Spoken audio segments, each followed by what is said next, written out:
ರಾಮನಗರ ಜಿಲ್ಲೆಯಲ್ಲಿ ಉತ್ತಮ ಮಳೆಯಾಗುತ್ತಿದ್ದು ಜಿಲ್ಲೆಯ ರೈತರು ತಾವು ಬೆಳೆದ ಬೆಳೆಗಳಿಗೆ ಈ ಬಾರಿ ಹೆಚ್ಚಿನ ಲಾಭ ದೊರೆಯುವ ನಿರೀಕ್ಷೆಯಲ್ಲಿದ್ದಾರೆ.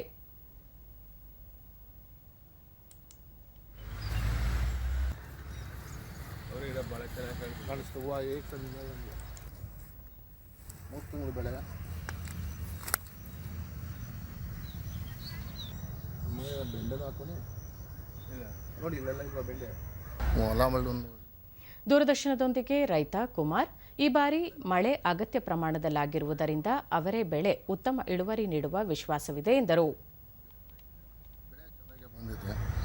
ಇದರಿಂದ ಏನು ಔಷಧಿ ಮೇವು ಕೊಟ್ಟರೆ ಸಕಾಲದಿಂದ ನಾನು ಒಂದು 50,000 ರೂಪಾಯಿ ಭರವಸೆ ಇಟ್ಕೊಂಡಿದ್ದೀನಿ. ಚೆನ್ನಾಗೆ ಬೆಳೆ ಒಂದಾದರೆ ನೀವು ಔಷಧಿ ಮೇವು ಕೊಟ್ಟು ರೈತರಿಗೆ ಸಕಾಲದಿಂದ ಮಾಡಿದ್ರೆ ನಾನು ಈಗ ಮತ್ತೊಬ್ಬ ರೈತ ಮಾರೇಗೌಡ, ಸಕಾಲಕ್ಕೆ ಮಳೆಯಾಗಿದ್ದರಿಂದ ಜೋಳ ಬಿತ್ತನೆ ಮಾಡಲಾಗಿದ್ದು ಅಧಿಕ ಲಾಭದ ನಿರೀಕ್ಷೆಯಲ್ಲಿರುವುದಾಗಿ ತಿಳಿಸಿದರು. ನಾನು ಏನೋ ಒಳ್ಳೆ ಮಳೆಗಾಲ ಊದಿ ಒಳ್ಳೆ ರಸಗೊಬ್ಬರ ಸಿಕ್ಕಿ ನನಗೆ ಉದಾಹರಣೆ ಒಳ್ಳೆ ಫಲ ಸಿಗುತ್ತೆ ಅಂತ ಒಂದು ಅಭಿಲಾಷೆ ಇಟ್ಟಿದ್ದೀನಿ. ನಾನೀಗ 2 kg ಸ್ವೀಟ್ ಕಾರ್ನ್ ಬೀಜ ಹಾಕಿದ್ದೀನಿ, ಇನ್ನೂ 2 kg ಹಾಕಬೇಕು. ಅದು ಏನೋ ಸಿಕ್ಕಿದ್ರೆ ನನಗೂ 1.5 ಲಕ್ಷ ನಿರೀಕ್ಷಣೆ ಸಿಗುತ್ತೆ ಅನ್ನೋ ಒಂದು ಆಸೆಯಿಂದ ಮಾಡಿದ್ದೀನಿ.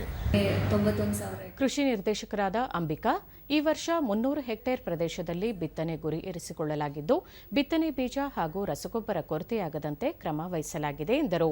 ರಾಗಿ ಬಿತ್ತನೆ ಕಾರ್ಯ ಆರಂಭವಾಗಲಿದ್ದು ನಾವು ಈವರೆಗೆ 500 ಕ್ವಿಂಟಲ್ ಅಷ್ಟು ಬಿತ್ತನೆ ಬೀಜ ವಿತರಣೆ ಮಾಡಿದ್ದೇವೆ ಮತ್ತು 6,000 ಮೆಟ್ರಿಕ್ ಟನ್ಸ್ ಅಷ್ಟು ರಸಗೊಬ್ಬರಗಳನ್ನು ವಿತರಣೆ ಮಾಡಲಾಗಿದೆ ಜಿಲ್ಲೆಯಲ್ಲಿ. ಉಳಿದಂತೆ ಬಿತ್ತನೆ ಬೀಜ ಮತ್ತು ರಸಗೊಬ್ಬರಕ್ಕೆ ಯಾವುದೇ ಕೊರತೆ ಆಗದಂತೆ ನಾವು ವ್ಯವಸ್ಥೆ ಮಾಡಿಕೊಂಡಿದ್ದೇವೆ.